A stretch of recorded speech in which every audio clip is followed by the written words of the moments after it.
सहारा प्रणाम, मैं हूं अंजू पंकज। केंद्र सरकार ने ग्रेटर नोएडा मास्टर प्लान को हरी झंडी दे दी है।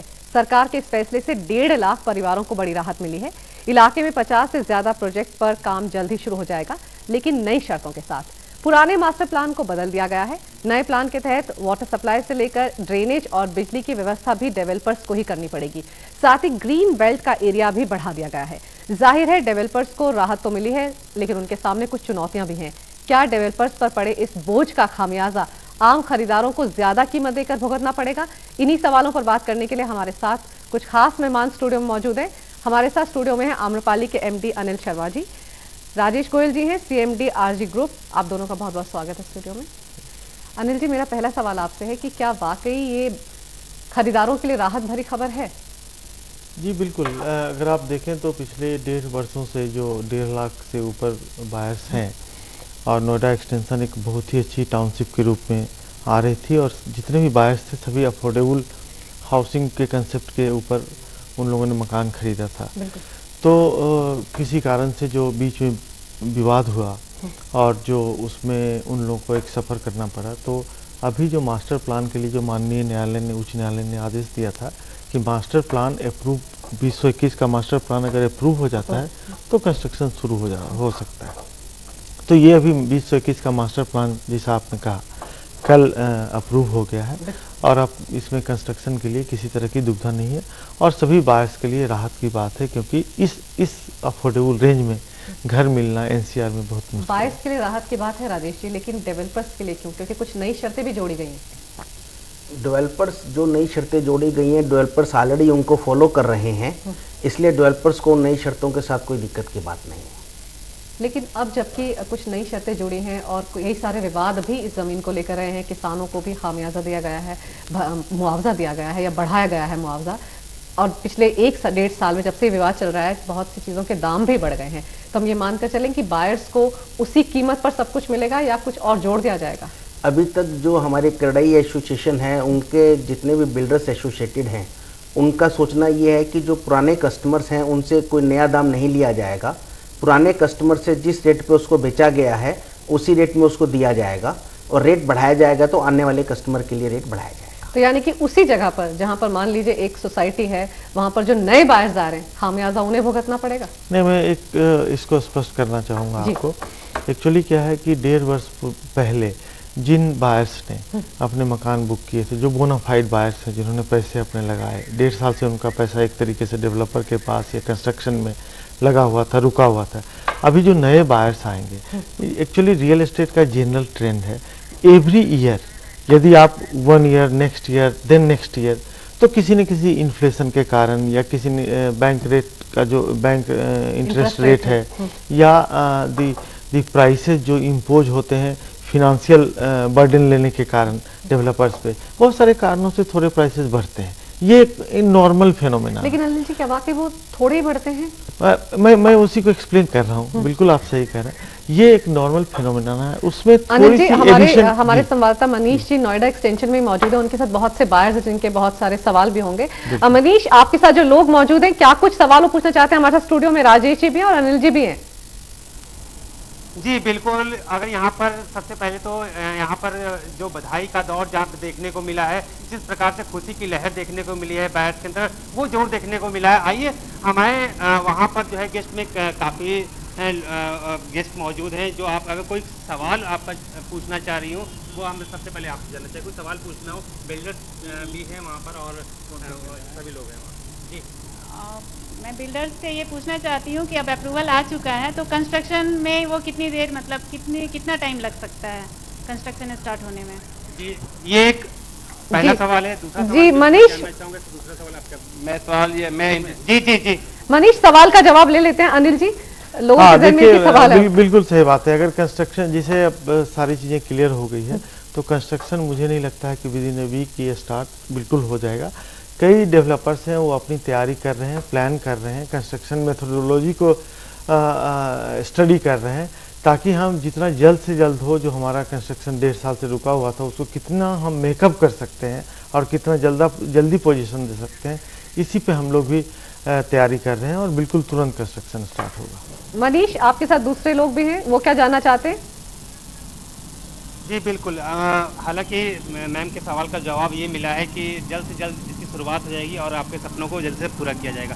अब दूसरा आपका सवाल क्या रहेगा? मैं इंद्रेश गुप्ता, निकोवा का सदस्य हूँ। मैं बिल्डर से ये सवाल पूछना चाहता हूँ कि जो कुछ बिल्डर जो है वो कैंसलेशन लेटर भेज रहे हैं, जिसका अगर 1000 रुपये भी कम है 10% है, या जिसका 2000 रुपये भी कम है।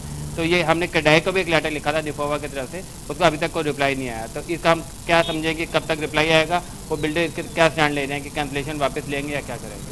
जी, आप ये दूसरा सवाल है, इसका भी जी उत्तर जी जानना मनीष, चाहेंगे? सवाल का जवाब राजेश जी से ले लेते हैं या अनिल जी से। चलिए। अच्छा अनिल जी बताइए। गुप्ता जी की चिट्ठी मिली थी, क्योंकि मैं क्रेडाई एनसीआर का वाइस प्रेसिडेंट हूँ। इनकी चिट्ठी मुझे मिली थी। मैंने इनको कहा था, 8-10 दिन पहले इनकी चिट्ठी मिली थी। मैंने इनको कहा था कि चूंकि अभी हम लोग का फाइनल अप्रूवल नहीं आया है, तो इन बातों पे अपना दिमाग लगाने से, ध्यान केंद्रित करने से कोई फ़ायदा नहीं है। पहले अप्रूवल आ जाने दीजिए, उसके बाद हम लोग उस पर बैठेंगे। तो हम लोगों ने सोचा है क्रेडाई के माध्यम से, राजेश जी भी उसके सदस्य हैं, और मैं पूरे एनसीआर की तरफ से एक मीटिंग आपस में हम लोग करने जा रहे हैं 1-2 दिनों के अंदर। उसके बाद उस मीटिंग में हम लोग एक कंसेंसस डिराइव करेंगे उनकी चिट्ठी के आलोक में, उनके लेटर्स के आलोक में।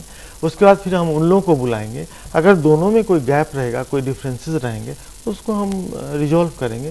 क्योंकि जो बायर्स हैं हमारे साथ 1.5 वर्षों से रहे हैं, उनका ये बोनाफाइड राइट है। और हम लोग भी क्रेडाई के माध्यम से और ऐसे भी डेवलपर फोरम से हमेशा उन लोगों को आश्वस्त करते रहे हैं कि हम एक्स्ट्रा इम्प्लीकेशंस, जो हमारे बोनाफाइड बायर हैं, जो हमारे यहाँ मकान खरीद चुके हैं, उन्होंने पैसे दे दिया है, तो हम उनके लिए कोई एक्स्ट्रा कॉस्ट का इम्प्लीकेशन नहीं डालेंगे। मनीष, आपके साथ कुछ और लोग भी मौजूद हैं, अगर वो कोई सवाल पूछना चाहें। जी, सबसे पहले तो जिस प्रकार से जो जवाब दिया गया है अनिल जी का, तो बायर्स का ये कहना है कि अप्रूवल तो हो चुका है, इस पर अब असमंजस की स्थिति क्यों बनी हुई है। हालांकि मैं अब अगले सवाल की तरफ रुख करते हैं, और भी आप लोग के क्या सवाल हैं वो आपसे जानना चाहेंगे। छोड़ दीजिए क्या? मेरा सारे बिल्डर लॉबी से सवाल तो नहीं, लेकिन अनुरोध है, क्योंकि अभी तक जितना भी डेवलपमेंट हुआ है, इसमें जो बायर्स है वो बिल्डर्स के साथ इस अप्रूवल लाने में साथ के साथ लड़ा है। इवन कल शाम को बायर्स ही जाके अप्रूवल लेके आए हैं। तो मेरा उनसे अनुरोध है, जो उनके एग्जिस्टिंग बायर्स हैं उनका थोड़ा ध्यान रखें, और उनके साथ कुछ भी ऐसा ना करें जिससे पुराने बायर्स कुछ गलत कर, मतलब कुछ एजिटेशन करने के मूड में आ जाएं। तो मैं मनीष जी से एक हिदायत दी है आपने। बाकी मेरा एक और सवाल है कि जो बैंक्स हैं, वो बैंक्स जो हमसे इंटरेस्ट और ईएमआई जो इन्हें 0 पीरियड के अंदर में लिया है, उसका क्या सीन है कि वो हमारे को इंटरेस्ट वापस देंगे, या ईएमआई जो उन्होंने ले रखी है वो रिफंड करेंगे, और फर्दर बैंक जो है अप्रूवल कब तक दे रहे हैं? देखिए, पहले 2 चीजें रही हैं। मनीष, पहले सवाल का जवाब ले लेते हैं अनिल जी से। पहला सवाल तो मैं मनीष जी को कहूँगा कि उन लोगों को कन्वे करें कि हम हर एक फोरम पे और हमेशा इस बात को उठाते रहें और कहते रहे हैं कि जो हमारे बोनाफाइड बायर्स हैं हमारे साथ रहे हैं, और हम उनके साथ हैं बिल्कुल। और हम लोगों ने कंसेंसस डिसीजन लिया था कि जो हमारे ओल्ड बायर्स हैं उनके ऊपर हम किसी तरीके का कॉस्ट इम्प्लीकेशन नहीं करेंगे। जबकि आज इन्फ्लेशन हो चुका है, बैंक रेट इंटरेस्ट बढ़ चुके हैं, हम लोग को फिनेंशियल बर्डन मिल चुका है, अथॉरिटी से नोटिस मिले हैं बढ़ाने के, फिर भी हम अपने पुराने बायर्स को एवरी टाइम हम उनके साथ हैं। जहाँ तक सवाल है, चूँकि अप्रूवल कल आया है, अभी हम लोग को समय चाहिए। आज सैटरडे है, संडे है, हम लोग आपस में बैठेंगे, उसके जो फर्दर किस तरह की स्ट्रेटेजी है उसको देखेंगे। अनिल जी, बहुत ज़्यादा भरोसा नहीं है, जो पुराने बायर्स हैं वो बहुत डरे हुए लग रहे हैं, जैसे कि 2-2 सवाल आपसे लगातार पूछे जा रहे हैं। नहीं, मैं इन लोगों से बिल्कुल हमेशा हर फोरम पे मैं इन लोगों के टच में हूँ, और इन लोगों को ये आश्वस्त कर, बल्कि मुझे किसी ने एक सवाल पूछा कि क्या आप आम्रपाली की तरफ से हमें श्योर करते हैं या पूरे डेवलपर्स की तरफ से। तो हमने, जैसे राजेश जी हमारे सदस्य हैं और लोग सदस्य हैं क्रेडाई के, हमने कहा कि देखिए सारे डेवलपर तो हमारे एसोसिएशन के मेंबर नहीं हैं, लेकिन मैक्सिमम लोग हैं।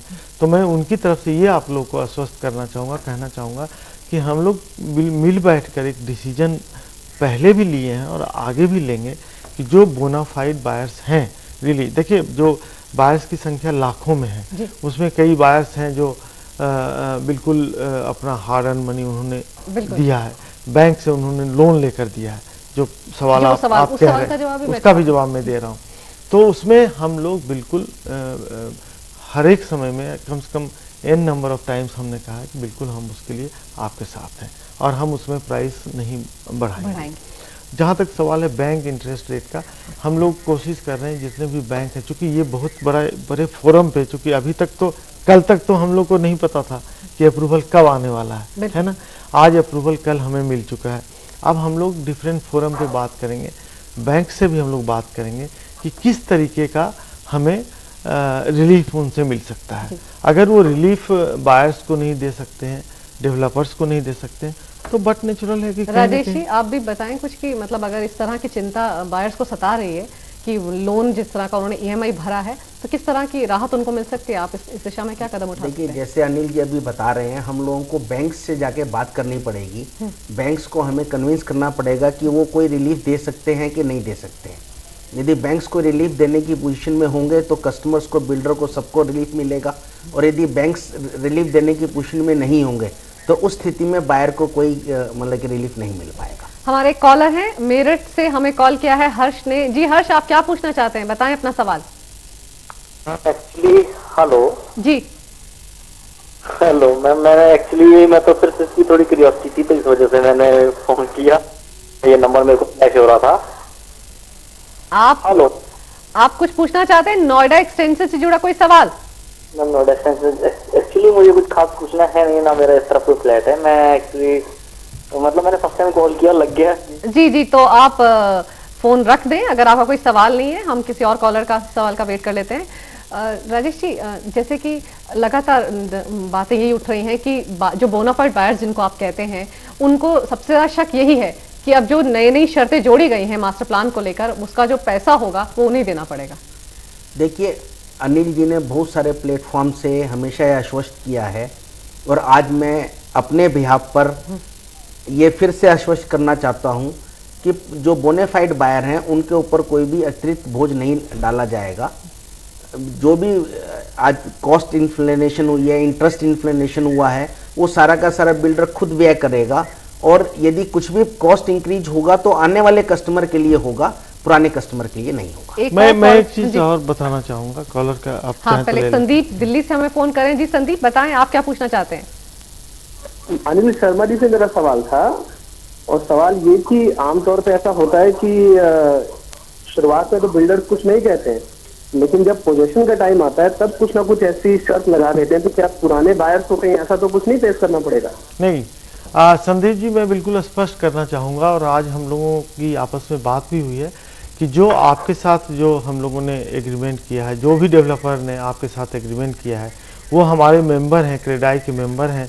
और हम लोग शुरू से भी ये कह रहे हैं कि जो हमने आपको कहा है और जो हमने आपको प्रॉमिस किया है, डेफिनेटली 100% हम लोग उसको फॉलो करेंगे। ऐसा कोई नहीं है कि आप पोजीशन होने लगेगा तो हम आपसे एक्स्ट्रा कॉस्ट ले लेंगे या इस तरह का, क्योंकि आप बिल्कुल, और आपको मैं इस तरीके से एक सजेशन भी देना चाहूँगा कि आप बिल्कुल अपने एग्रीमेंट को फॉलो करिए, डेवलपर भी उस एग्रीमेंट को फॉलो करेंगे। और जो आप हमारे पुराने बायर हैं तो आपके ऊपर तो कोई चीज़ लागू नहीं होता। और दूसरी चीज़ हम ये स्पष्ट करना चाहेंगे, जो मास्टर प्लान का जो फलाफल आया, जो उसका अप्रूवल आया है, मैं उसमें एक चीज़ स्पष्ट करना चाहूँगा। मास्टर प्लान के हिसाब से डेवलपर के ऊपर इस तरह का कोई नए इम्पोजिशन की बात नहीं की जाती है। Master plan is just a plan जो उस रीजन को डिफाइन करता है कि कहाँ पे किसकी ज़रूरत हो सकती है। डेवलपर्स को सिर्फ इतना मतलब है कि जो अगर मास्टर प्लान पास हो गया, आप अपने एरिया में जो डेवलपमेंट कर रहे हैं उसके अंदर जो फैसिलिटी दे सकते हैं, जितनी ग्रीनरी छोड़ना है या जो एफआर यूज़ करना है या जो सीवेज, ड्रेनेज, वाटर सप्लाई सबकी सुविधा देनी है, वो आपको देनी है। जी, तो अपने दर्शकों को बता दें कि ग्रेटर नोएडा मास्टर प्लान को हरी झंडी मिल गई है। ऐसे में बहुत से प्रोजेक्ट जो अधूरे पड़े हुए थे वो जल्दी शुरू हो जाएंगे। लेकिन अगर आपके जहन में भी इससे जुड़ा कोई सवाल है तो आप हमें फ़ोन कर सकते हैं। हमारा नंबर लगातार स्क्रीन पर फ्लैश हो रहा है और हमारे खास मेहमान स्टूडियो में बने हुए हैं आपके सवालों के जवाब देने के लिए। एक छोटा सा ब्रेक लेते हैं, तुरंत लौटते हैं। आप चलते रहिए समय के साथ।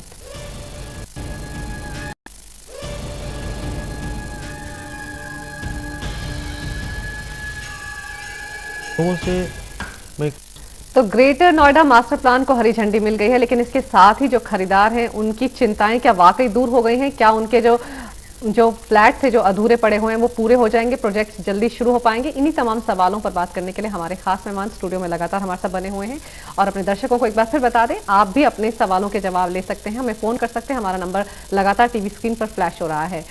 अनिल जी, जैसे हम ब्रेक पर जाने से पहले बात कर रहे थे और राजेश जी भी ब्रेक के दौरान कह रहे थे कि बायर्स के मन में हमेशा शक रहता है, और आप बार बार बोनाफाइड बायर्स की बात कर रहे हैं। दरअसल मैं चाहती हूँ कि आप थोड़े दर्शकों को बता दें कि बोनाफाइड बायर्स आप किन्हें कहते हैं? देखिए, बोनाफाइड बायर बिल्कुल वो हैं जिन्होंने अपने समय पर अपना पैसा दिया है, जिनको जो एंड यूजर हैं, जिनको अपना एक कॉल ले लेते हैं अनिल जी। बीके अग्रवाल साहब हैं, उन्होंने दिल्ली से हमें फोन किया है। जी अग्रवाल साहब, बताएं आप क्या जानना चाहते हैं? Thank you very much ma'am. हम जानना ये चाहते हैं कि हमने आम्रपाली और इनके सीएमडी तो मौजूद हैं यहाँ पर आरजी ग्रुप के, लेकिन हमने पंचशील में अपना प्लॉट बुक कराया है, तो क्या सेम कमिटमेंट अदर बिल्डर्स का भी है? अगर समय के पास ऐसी कोई सूचना हो तो कृपया हमें बताएं। नहीं, बिल्कुल हम लोगों ने जो पंचशील हैं वो भी हमारे क्रेडाई के मेंबर हैं, हम लोगों के फोरम के सदस्य हैं। तो हम लोग सिर्फ इंडिविजुअल किसी एक डेवलपर के बायर को रिड्रेस नहीं कर रहे हैं, हम लोग उसको एक लार्जर स्केल पे ले रहे हैं। चाहे वो राजेश जी के आरजी डेवलपर्स के बायर हों, या आम्रपाली के बायर हों, या किसी और के बायर हों, या पंचशील के बायर हों, तो हम सभी बायर्स को इक्वल मानते हैं। हम ये नहीं कहते कि जो आम्रपाली के बायर हैं या आरजी के बायर हैं वही हमारे बायर हैं। हम सभी बायर्स को इक्वल मानते हैं और हम सबों के लिए जो भी हम डिसीजन लेंगे वो सबों पे लागू। अग्रवाल साहब, पंचशील के बारे में आप कुछ और पूछना चाह रहे हैं? ऐसा लगता है कि शायद उनके सवाल का जवाब जो था वो उनको मिल गया। तो आपसे, जैसे आप कह रहे हैं कि बोनाफाइड बायर्स को ज्यादा दिक्कतें नहीं होने वाली हैं, तो कौन से ऐसे बायर्स हैं जिन्होंने कुछ ऐसी, चूंकि ये बहुत ह्यूज क्वांटम में लोगों ने घर लिया था और ले रहे हैं, उसमें जब हम लोग बिल्कुल उसको स्टडी करते हैं, उसके बिल्कुल स्टेप बाय स्टेप जाते हैं, तो उसमें हम देखते हैं हम लोग कि कई बार कुछ एक लोग ट्रेडिंग के लिए अननेसेसरली अपना कुछ छोटा सा अमाउंट उन्होंने डाल दिया, नॉट इवन इन्वेस्टमेंट, जस्ट एक छोटा सा अमाउंट, टोकन अमाउंट डाल दिया, और वो चाहेंगे कि साहब जो बेनिफिट है वो हमें भी मिले। इस तरह की कुछ एक वाक़े आते हैं सामने। दूसरी बात क्या है कि जैसे हमारे पास 10 बायर हैं, 10 बायर में 8 बायर्स ने अपने पूरे पैसे उन्होंने लगा दिया, पूरा इन्वेस्टमेंट कर दिया, और जो 2 बायर हैं उन्होंने इन्वेस्टमेंट बिल्कुल नहीं के बराबर किया। तो दोनों को डिस्क्रिमिनेट करना दोनों को इक्वलाइज अगर हम करते हैं तो उनके लिए इनडिस्क्रिमिनेशन होगा एक तरीके। एक और हमारे कॉलर हैं हमारे साथ दिल्ली से, इसरार अहमद साहब फोन लाइन पर हैं। जी अहमद साहब, बताएं आप क्या पूछना चाहते हैं? मुझे अनिल शर्मा जी से बात करनी है। जी, ये जो बता रहे हैं कि जिसका पुराने बाहर था वो कैंसिल नहीं होगा कुछ, तो हमारा सुपर टेक में 10% जमा था पैसा उसमें, तो उसके बाद जो भूमि पूजन होना था, तो ये प्रॉब्लम आ गई, तो क्या उसमें 10% वाले कोई प्रॉब्लम है उसमें? अच्छा, इन्होंने 10% अपना पैसा जमा किया है सुपरटेक में। मेरे ख्याल में वो देखना पड़ेगा पीरियड की, किस वक्त आपने 10% जमा कराया था, उस वक्त प्रोजेक्ट की क्या स्थिति थी। हम लोग ये सारी चीज़ों को देखेंगे, बिल्कुल एनालाइज करेंगे, और स्पष्ट रूप से बिल्कुल सभी डेवलपर्स को ये एक डायरेक्शन होगा, एक सजेशन होगा पूरे फोरम के हिसाब से कि सभी जो बायर्स हैं उनका टाइम देखेंगे कि कब उन्होंने बुक किया, उन्होंने अपने पैसे पूरे किए नहीं किए, अगर उन्होंने नहीं किए तो उनको क्या रिलीफ देना है, जिन्होंने कर दिए उनको क्या रिलीफ देना है। तो ये सारी चीज़ें डिसाइड होगी, लेकिन अगर उन्होंने पैसे 10% दिए हैं तो मेरे ख्याल में ऐसा वेस्ट नहीं जाएगा उनको। बिल्कुल। राजेश जी, ये खबर आने के बाद, जैसे कि अनिल जी भी कह रहे हैं कि कल ये खबर आई है, उसके बाद आप डेवलपर्स में किस तरह का रिएक्शन है? आप लोगों को भी थोड़ी राहत है कि आपके जो प्रोजेक्ट पड़े थे वो शुरू होंगे जल्द से जल्द और बायर्स भी आएंगे सामने? ये खबर हम लोगों के लिए एक बहुत बड़ा रिलीफ लेके आई है, क्योंकि पिछले 14 महीने से हम इस विवाद के साथ घिरे हुए थे, और पिछले 11 महीने से हम लोगों के प्रोजेक्ट रुके हुए थे। हमारे ऊपर कस्टमर्स का बहुत अधिक प्रेशर था, कस्टमर भी पूछते थे कि क्या हो रहा है, कैसे हो रहा है, कब शुरू होगा। तो हम लोगों के लिए बहुत बड़े रिलीफ की बात है कि अब जो प्रोजेक्ट बंद पड़े हुए हैं वो प्रोजेक्ट स्टार्ट हो जाएंगे, और हमने अपने कस्टमर से जो वादा कर रखा है उसको हम पूरा कर पाएंगे। लेकिन जैसे आप कह रहे थे कि बहुत सारे आप कोई नई नए मुआवजे या नया पैसा लोगों पर नहीं डालेंगे। लेकिन मैं आपसे बात करूंगी एक छोटे से ब्रेक के बाद कि ग्रीन बेल्ट का एरिया जो बढ़ाने की बात की गई है इस मास्टर प्लान में, उससे आप लोग कैसे निपटेंगे। एक छोटा सा ब्रेक लेते हैं, तुरंत लौटते हैं। हम लगातार बात कर रहे हैं ग्रेटर नोएडा मास्टर प्लान को जो हरी झंडी मिल गई है उसके साथ ही डेवलपर्स के सामने क्या चुनौतियां हैं और जो खरीदार हैं उनके लिए क्या वाकई राहत की खबर है, इस पर चर्चा करें। छोटा सा ब्रेक लेते हैं, तुरंत लौटते हैं।